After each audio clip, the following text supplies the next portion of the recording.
We are talking to Patrick from Titus Andronicus. How you doing? Yeah, Thanks for having me. How are you doing then? How are you finding yourself today?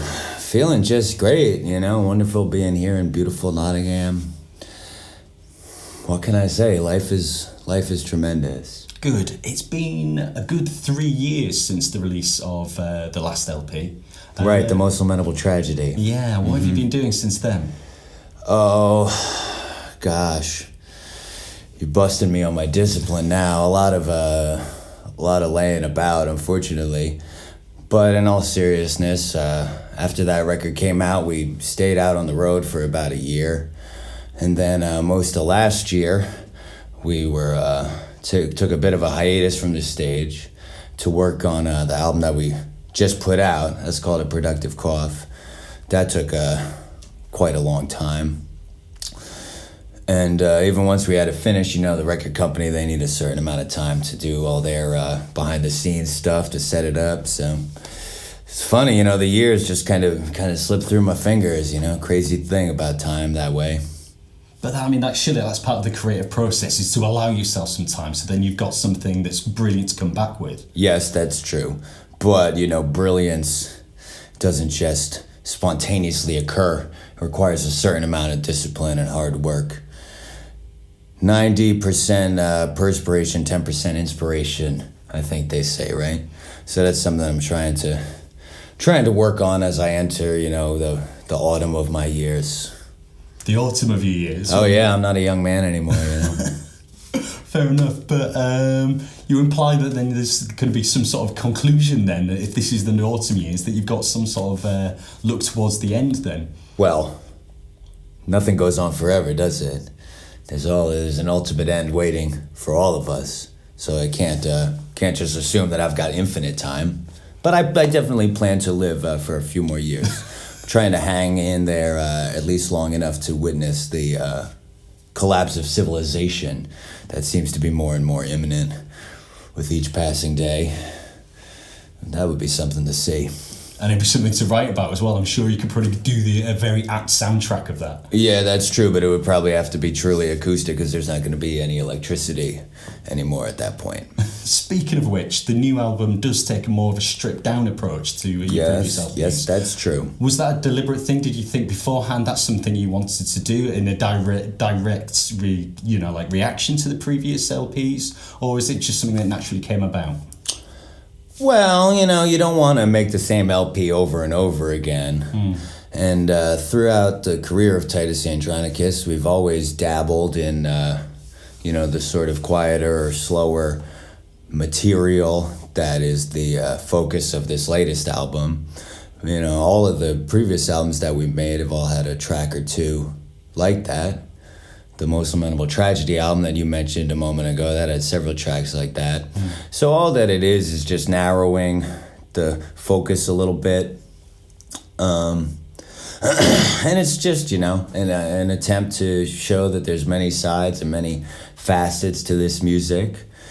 No artist likes to get pigeonholed, and people think of Titus Andronicus as some kind of punk rock band, which maybe is, fair enough when you look at it from certain angles, but that's not the entirety of it, the way that I see it.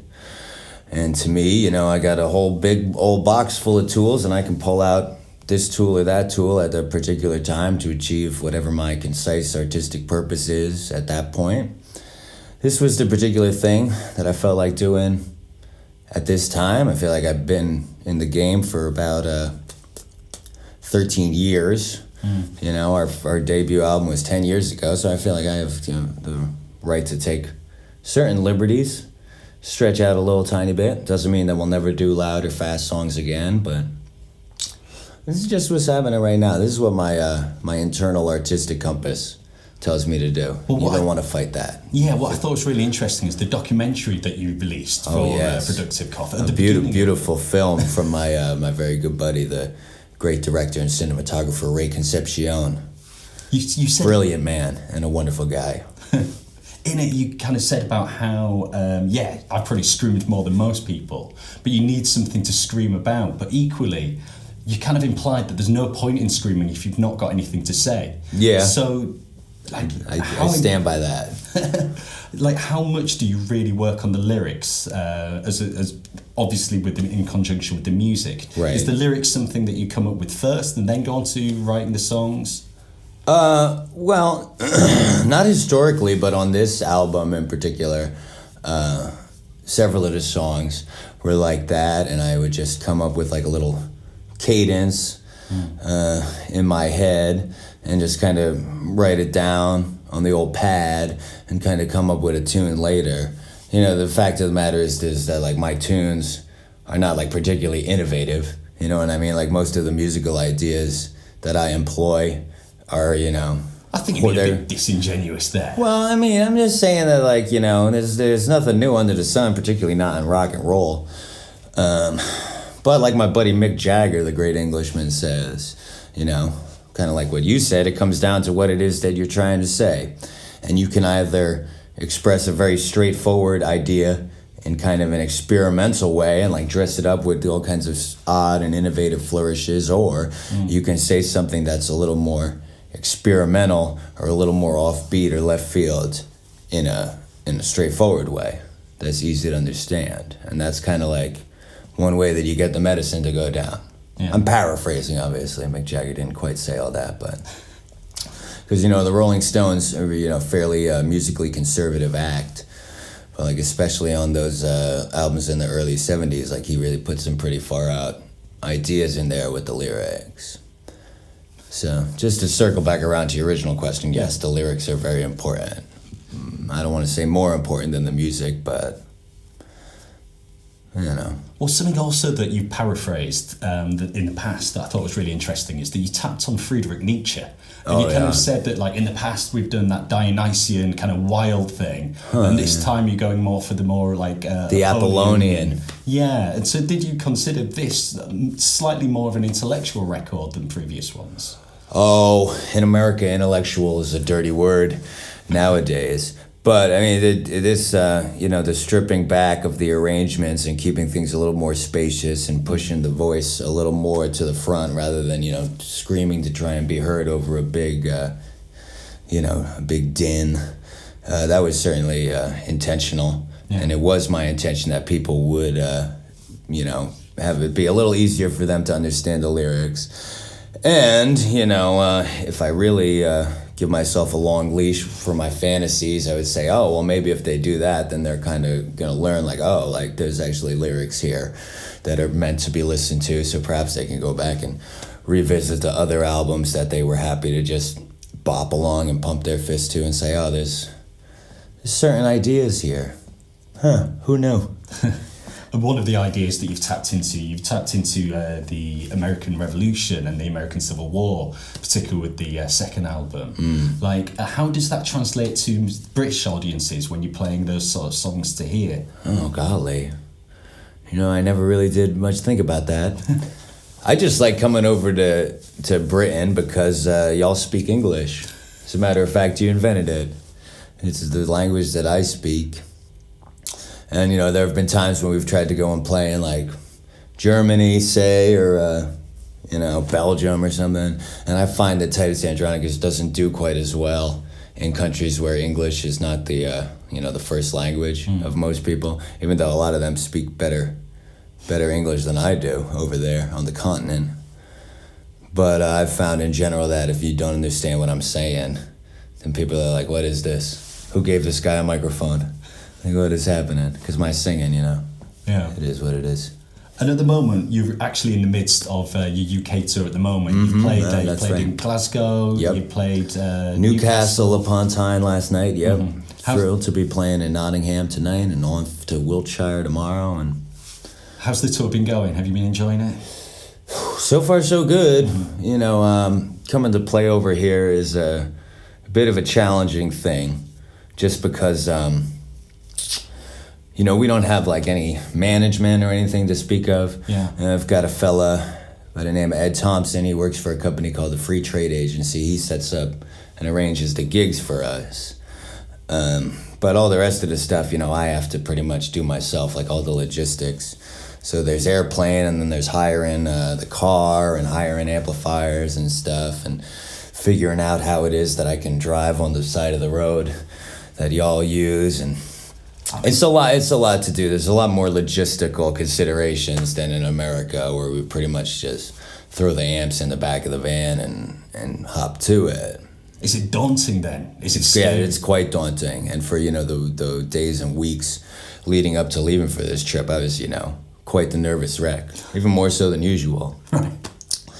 But, now that we're over here, I'm having a mighty good time, and meeting lots of nice people, and the audiences have been wonderful and respectful and attentive, and yeah, it's great. It's a challenge getting over here, but when we do get over here, it's definitely a pleasure. I'll tell you what's really so apt and so perfect. Obviously, you're playing the bodega in Nottingham tonight, and there's the new song, there's the new track over the bodega. You're going to be playing that tonight? I would imagine that would be appropriate. Yeah. I didn't know that y'all knew what a bodega was over here. I thought you called it an off license. I mean, some people know, I guess. I won't have to do quite as much explaining when I introduce that song tonight. Also, they've got a drink there, the bodega lager. You need to try it. It's absolutely the bodega fantastic. lager. Yeah, They you make can have good times with that. Make that in house, do they? It's nearby. Yeah, something like that. Go into the songs that you've played for us today. Tell us about the songs that you've played today. Oh gosh. Well, we did one song from the new album. That's a Productive Cough, by the way. Picked that up from Merge Records. That song was called Mass Transit Madness, which is just about taking public transportation. But more than that, it's about how, it's kind of about like the journey of life, and as a younger guy, I would sometimes fantasize, if I made a certain series of choices that, I would find myself on Easy Street one day and I could just kind of coast, become like a big, rich, famous rock star, I suppose, was the plan. And that there would come a day when life would just not be so laborious. It would just be somehow effortless. But the older I get, the more that I realize that's just a fantasy.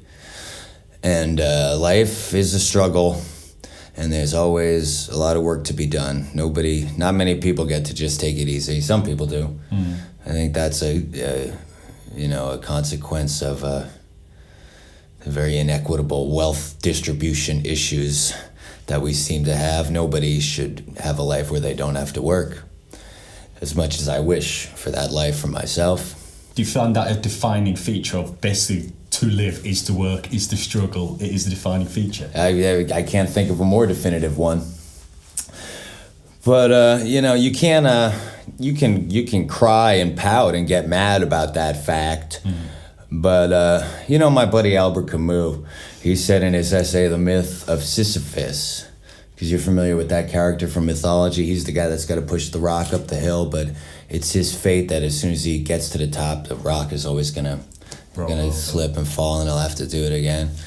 Albert Camus said, that we humans are like this, and, we have to constantly push our own internal boulder up our, the hill, which is our life. And that boulder may be, our sorrow, our anxiety, our weariness. But Mr. Camus said that it's from, the point of it is not to put the rock on the top of the hill. It's to, accept and see the nobility in the pushing of the rock. It's the pushing is what it is. You might say it's the journey rather than the destination, or that it's the work rather than the reward, like a life of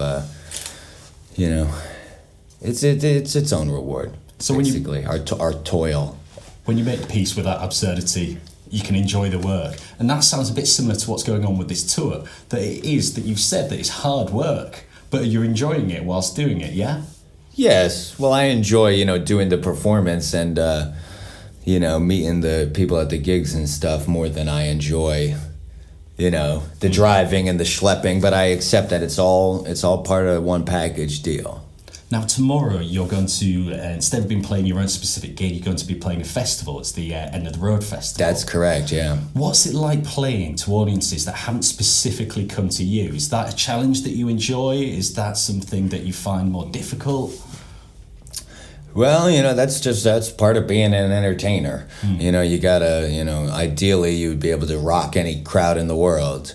Will we be able to do that tomorrow. I don't know. I'm gonna be all alone up there. I never did a festival show in this kind of acoustic format, so it'll definitely be a little scary walking up on the stage. That's for sure. But once I get behind the microphone and I kind of get in my zone, a lot of that stuff just sort of drifts away. But, it could be a great opportunity. Maybe a lot of people who haven't heard of Titus Andronicus will see the performance and really like it. It could happen. No. Stranger things have. I'm sure they absolutely will. I'm sure you'll absolutely conjure the crowd and have them eating out the palm of your hand. Now, I hope that's true, but I can't assume that. You just got to make it happen. I must try. What's going to happen with the rest of the tour then? Where else are you going to be playing in the UK and beyond? Well, we just said the end of the road festival tomorrow, and from there I believe we're going to Manchester. We're going to Leeds, and there'll be 3 appearances in London, doing an in-store appearance at the record store Rough Trade West, and then we're doing 2 shows at a place called the St. Pancras Old Church. I believe that's how they say it. So that'll be neat. I'm gonna have to change a few of my lyrics if I'm gonna be singing in the house of God. I don't want the wrong entity to hear me. And then from there, I'm gonna take a short little ride on an airplane, go over to Dublin, Ireland, and then we'll go to Limerick City, and then we'll go up into the north of Ireland to play in a town called Derry. Yeah. And then that'll be it, and then it'll be back to America and on to the next thing. And what is the next thing? What's the future? Well, the only thing we got on the calendar so far is we're doing a tour of America in October. Mm-hmm. That'll be like regular rock band tour, though. I already, cashed in all my acoustic chips in America this spring. Beyond that, who knows? But, this is the life. I'm committed. This is the path that I'm on. So I'm going to just keep on plugging away, probably make some more albums, do a bunch more shows, and just keep at it as long as I am allowed. Good man, yeah. Another 13 years at least. I hope so. It's lucky for some. It's fully, not to get morbid again, but it's fully my intention to die on the stage. Hopefully as a very, wrinkly, arthritic old man. Fantastic. And on that note, thank you very much. Thank you. Pleasure. Cheers, Patrick. Nice one. There's a trio of trains twixt my work and my play. On my way to my playing, they tell me to pay. So I'm playing, I'm thinking of work the next day. And